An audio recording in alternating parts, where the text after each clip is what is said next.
As much as I like Phantom Pain, it's clearly missing a lot.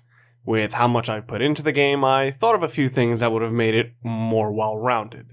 Now, as much as this is going to be armchair booking, I don't want to fundamentally create a new game. As much as I'd like Boss talking more, Boss overtly becoming more villainous, not relying on playing our roles as a way of explaining character transitions, having another country to explore, or just removing online features, I don't want to turn this into, I would have done it this way.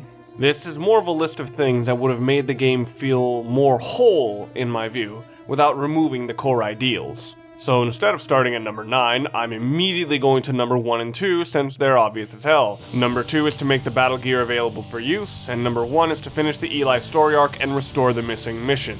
The battle gears are the most explicitly teased feature of Phantom Pain that ultimately do nothing. Just a slight blip on the deployment screen that ultimately acts like an arbitrary time restriction. It seems like these were supposed to be used for their own missions or be used casually for side ops and free roaming, but you never do anything with them. Apparently it was removed for being too powerful, but considering how insanely broken some of the best armor, best rockets, and the invisibility camo are, it hardly seems like that's much of a reason.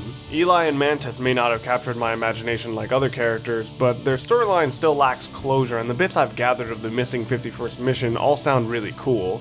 With something as literally big as Sahelanthropus, and something as potentially horrifying and devastating as the unused English strain of the parasites, this is a gaping hole of storytelling and gameplay that would have been at least fulfilling to see properly played out. And let's just wind back a bit and go to number 9. I'd want more specialized challenges for missions. We get a bit of this with the repeated missions that work under new parameters, but I don't think they were creative enough with the restrictions. I remember enjoying myself so much just working out new strategies into existing missions, even if they seem impossible, like bringing a water gun to rescue Miller. It would have been really cool to get new life out of old missions by having optional challenges that aren't just the same, already excellent extra objectives. I could imagine things like beating the skulls with no hip or back weapon, or having bait as your only usable item, or only being able to use smoke grenades. I think they tried to have something like that by having the code names unlock using tactics like this, but it seems like something that needs more focus to really work, and I think it would have been a great way to challenge the player to come up with new ways to play. Number 8. A more lively mother base, and returning elements from Peace Walker. Whenever I think of Mother Base, I feel like I really haven't seen it. You can't really go inside any of the buildings, and it seems like all I'm ever seeing are people guarding the outside of it. Obviously, this is intended to reflect some of the online multiplayer elements, but I think having a proper Mother Base that you can actually explore the inside of and meet your staff that are working would have made your place feel so alive. I would also return the mess hall mechanic from Peace Walker's Mother Base into this one so that the morale of the base can be controlled and properly maintained. Building Mother Base should look like you're creating a family who are also soldiers and business people, and doing more to enforce a sense of community would help so much.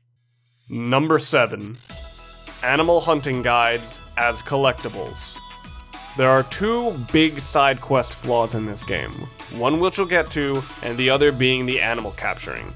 It's incredibly directionless, but also really unchallenging once you know what you're doing, since a lot of the rarer animals just show up in one spot and only get captured in cages. It would have been great if more of the animals were capturable without needing the cages, with the cages just being a more passive option available. This is where a potential poaching guide side quest would be incredible, as you'd be able to learn how and where to catch animals, and it opens up new options, including some which would be nonsensical if not for the guides. If they were placed all over Africa and Afghanistan like the music tapes, posters, emblems, and blueprints, that would have had the animal collection quest integrated with the rest of the game a lot smoother. Number 6. Slightly less side ops, return the outer ops. The other side quest flaw is that most of the side ops are extremely repetitive free roam missions that aren't as engaging or focused as they need to be. If the number of free roam side ops is cut from 157 to maybe 80, the fatigue should lessen. What should they be filled with? Outer ops from Peace Walker. Outer ops used existing maps for new objectives and gameplay styles. In many ways, it takes the place of the VR missions from MGS 1 and 2, but gives them a fitting context that explains their value. This could have been a really focused and tightly designed alternative to the looser, more unfocused style that the sandbox demands, and can make doing the side quests more rewarding and less repetitive, as long as there were no more 40-minute vehicle bosses. Number 5, more side stories. As sort of a combination of returning Outer Ops and making Mother Base more lively, I think it would have been really cool if you actually found some people who would tell you stories about what they've experienced in war and the horrors that go on. It'd be a cool way of giving the mostly storyless members of Mother Base a better personality and history. Plus, I like the idea of a self-contained story that could show a different side to Venom, to Ocelot, to Miller. This is more of an RPG trope than either a Metal Gear or a sandbox one, but I think it fits in lines with things like Paz's side story, and it seems like something that shapes the world of Mother Base and the war zones.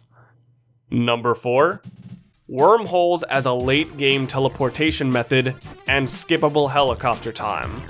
There really aren't enough transportation methods in Metal Gear Solid 5, and even if they were an extremely expensive convenience, a teleportation system would be great. The box is nice, but it wears out its welcome once you're grinding through side quests and can make stealth more of a tedious necessity than a fun activity. They actually established Wormholes as a means of moving around in some of the online content, so why not in the main sandbox? Or at least just make the helicopter time skippable. My point is that once the players have already completed most of the story, they've definitely seen the helicopter intro too many damn times. Teleporting into and around the sandbox would be really nice.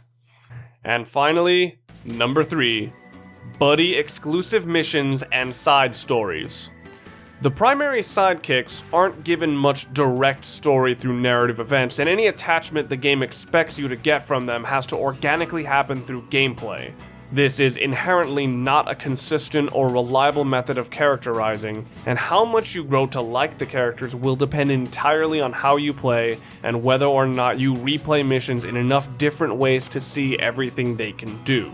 This is also a weird style in general for the Metal Gear Solid series, as it's the series where the protagonist can be incredibly serious all the times despite potentially goofy tactics being used during the actual missions. What I would do to combat any characterization that may not happen through gameplay is to definitively give missions that require a certain buddy, so story events with Quiet, Dee Dee, and even D-Walker can happen. This could give new storytelling opportunities to properly characterize the buddies, or their significance as buddies through new stories and cutscenes. For example, what if you collected XOF information and intel with Quiet, but she has suspicious actions and mannerisms to draw out the intrigue?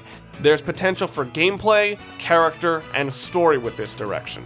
The possibility of seeing things buddies can do, but might need a specific context for. And even getting the possibility to play as the buddy. Quiet's powers seem like they'd make an amazing side section to this game, and not enough games let you play as a dog or an autonomous murdering robot.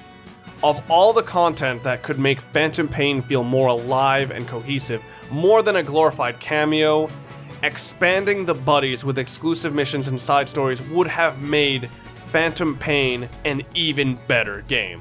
Thanks for watching.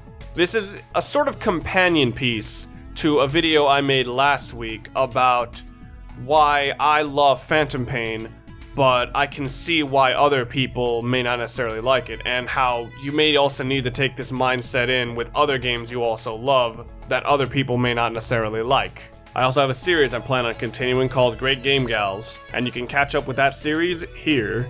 Hope you'll like, sub, and all that other good stuff. And if you're gonna comment, I actually would like to hear what you guys would have liked to have been added to Phantom Pain to make it feel more whole. And for fuck's sake, it better not be another demand for a goddamn cameo by Solid Snake at the end.